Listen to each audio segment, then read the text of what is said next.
నల్లకలువ 89th chapter. అది అది అని నాంచుతూ విశ్వ రమ్మన్నాడు అని అంటాడు వేద్ బాబు. విశ్వకి నేను చెప్తాలేండి, ముందు మన పని చూసుకుందాం అని వేద్ చేయి పట్టుకుని తనే లోపలికి తీసుకెళ్తుంది. కాదు కాదు, లాక్కెళ్తుంది. గదిలోకి వెళ్ళాక వేద్ని విడిచిపెట్టి డోర్ బోల్ట్ పెట్టి నాకు ఇస్తానన్న కిస్ ఇవ్వండి అంటూ చేతులు కట్టుకొని మరీ అడుగుతుంది వైషు బేబీ. నీకు ఈ ముద్దుల పిచ్చేంటే అని అంటాడు వేద్. నేనేమన్నా మిమ్మల్ని ఇలాంటి ఆఫర్ ఇవ్వమన్నానా? మీరే కదా బంపర్ ఆఫర్ అనుకుంటూ నాకు ఒక టాస్క్ ఇచ్చారు. నేను గెలిచాను కాబట్టి మీరు నాకు ముద్దు పెట్టాల్సిందే.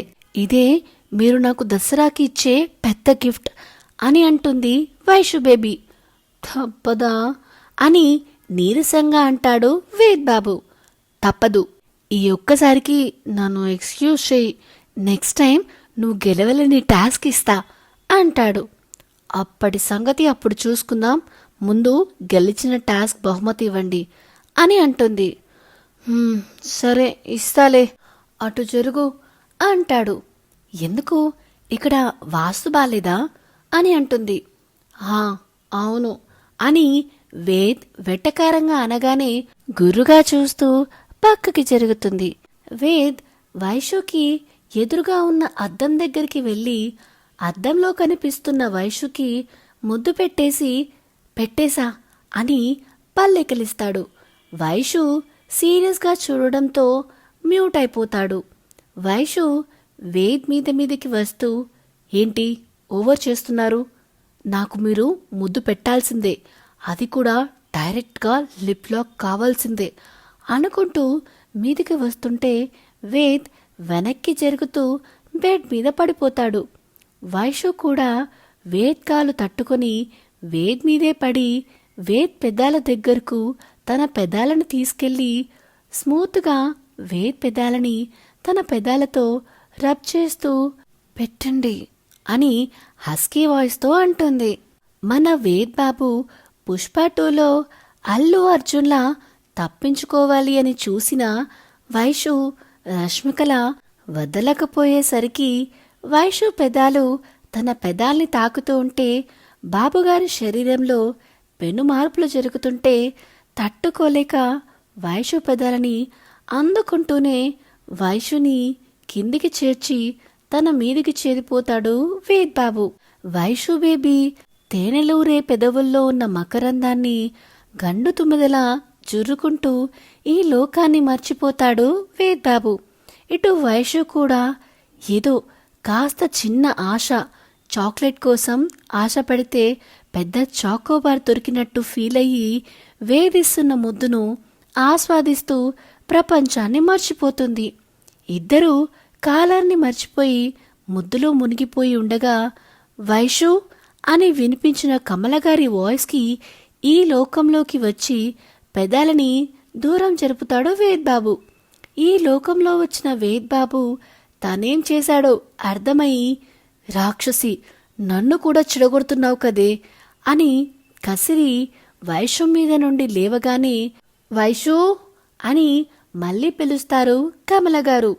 పిలుస్తుంది వెళ్ళు అని వేద్ కసిరేసరికి బెడ్ మీద నుంచి లేచిన వైషు బేబీ చిరుబురులాడుతున్న వేద్ బుగ్గకి కిస్ పెట్టి తుర్రుమంటుంది. రాక్షసి అని తిట్టుకుంటూ, అయినా నేనేంటి అలా ఎలా దీనికి ముద్దు పెట్టాను అని అనుకుంటూ ఆలోచిస్తూ, దాని లిప్స్ మాత్రం సూపర్ టేస్టీగా ఉన్నాయి, అసలు వదలాలి అనిపించలేదు, అప్పుడప్పుడు ఇలాంటి బెడ్స్ వేసి టేస్ట్ చూడాలి అనుకుంటూ డ్రెస్ సెట్ చేసుకుని బయటికి వెళ్ళిపోతాడు.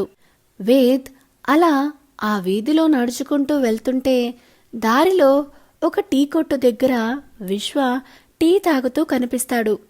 వీడేంటి ఇక్కడున్నాడు? ఇంట్లో ఏ మటన్ కర్రీకో మసాలా నూరుకుంటూ ఉంటాడు అనుకుంటే అని విశ్వ పక్కన వచ్చి కూర్చుంటాడు. ఏంట్రా కొత్తల్లుడిని ఇంట్లో నుంచి తరిమేశారా ఏంటి అని కూల్గా అడుగుతాడు విశ్వ. నన్ను తరిమేసే అంత వాళ్ళకి లేర్లే కాని నువ్వేంటి ఇక్కడ కూర్చున్నావు ఒక్కడివే అని అడుగుతాడు వేద్. నువ్వు తోడు వస్తావని తెలుసుంటే నిన్ను కూడా తీసుకొచ్చేవాణ్ణి అంటాడు విశ్వ. వెటకారాలాపి మ్యాటర్ చెప్పు అనగానే ఏముంది చెప్పడానికి, నిహారిక వాళ్ళ నాన్న వచ్చాడు కొత్త బట్టలు తీసుకుని. ఈవిడగారు రచ్చ రచ్చ చేసి ఆయన్ని పోయేలా చేసింది అని చెప్తాడు. హో, మీ మామగారు వచ్చారా అని వేద్ దీర్ఘం తీస్తూ అంటే, ముందు తను నా భార్యగా మారని, తర్వాత ఆయన మామగారుగా మారుతాడు అని వెటకారంగా అంటాడు విశ్వ. ఎప్పటికైనా జరగబోయేది అదే కదా అని, అయినా మీ మామకి నువ్వంటే చాలా ఇష్టంరా అని అంటాడు వేద్ బాబు. విశ్వ వింతగా చూసేసరికి, అవునురా, ఆయనకి ఫస్ట్ నుంచి నేను నచ్చలేదు, నువ్వే నచ్చినట్టున్నావు, అందుకే కావాలని మరీ నీకు ఆయన కూతుర్ని అంటగట్టాడు అని అంటాడు వేద్. నచ్చాల్సిన వాళ్ళకి నచ్చకుండా ఆయనకి నచ్చితే ఏం లాభం అని అంటాడు విశ్వ. నాకు తెలిసి మీ మామ ఉండగా మిమ్మల్ని దూరం కానివ్వడురా అని వేద్ అనగానే, ఇలా ఇష్టం లేకుండా కలిసి ఉండే బదులు దూరం కావడమే బెటరేమో అంటాడు విశ్వ. ఏంట్రా అంత మాట అనేసావు అంటాడు వేద్. ఇంకెలా మాట్లాడాలరా, పండుగ రోజు కూడా ప్రశాంతంగా లేదు అని అసహనంగా అంటాడు విశ్వ. నాకొకటి చెప్పు, నిహారిక ఇంకా నన్ను ఇష్టపడుతుంది అని నువ్వు ఫీల్ అవుతున్నావా అని అంటాడు వేద్. నిన్ను జీవితాంతం నేను వైషు తప్ప ఎవరూ ఇష్టపడరురా అంటాడు నవ్వుతూ.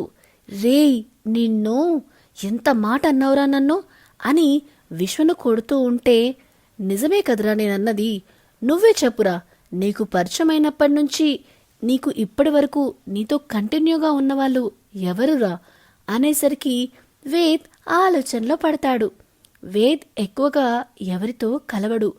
కాలేజ్లో కూడా ఎన్ని రోజులు ఆ కాలేజ్లో ఉంటాడో అప్పటి వరకే వాళ్ళతో కాంటాక్ట్, తర్వాత వాళ్ళతో మాట్లాడింది కానీ కలిసింది కానీ లేదు. అదంతా గుర్తొచ్చి విశ్వవైపు చూసేసరికి, అర్థమైంది కదా, నిన్ను నేను వైషు తప్ప ఇంకెవరూ భరించలేరురా అని అనేసరికి, అంత కష్టంగా భరించాల్సిన అవసరం ఏముంది మీకు, నన్ను వదిలి వెళ్ళొచ్చు కదా అంటాడు వేద్ కోపంగా. వెళ్ళలేమురా, ఎందుకంటే నువ్వంటే మాకు చాలా ఇష్టం, వైషుకైతే నువ్వంటే పిచ్చి అని నాకు అర్థమైంది. నీకు అర్థమైందో లేదో నాకు తెలియదు, కానీ మనకిష్టమైన వాళ్ళు ఎలా ఉన్నా వాళ్ళని మార్చడానికి చూస్తాం, మారకపోతే అలాగైనా కలిసి ఉంటాం, కానీ వదిలి వెళ్ళలేం మేము అని అంటాడు విశ్వ. వేద్ పెదవులపై నవ్వు వచ్చి చేరుతుంది. సో ఇదేనండి నల్ల కలువ 89th చాప్టర్. ఎలా అనిపిస్తుంది మీకు ఈ స్టోరీ? ఈ వీడియో కనుక మీకు నచ్చినట్లయితే please like, share and comment చేయండి. అలానే ఇలాంటి కొత్త కొత్త కథల కోసం మరియు కొత్త కొత్త అప్డేట్స్ కోసం మన channel the novel Whisperer దునియాని subscribe చేసుకోవడం మాత్రం అస్సలు మరవద్దు. Thank you, bye.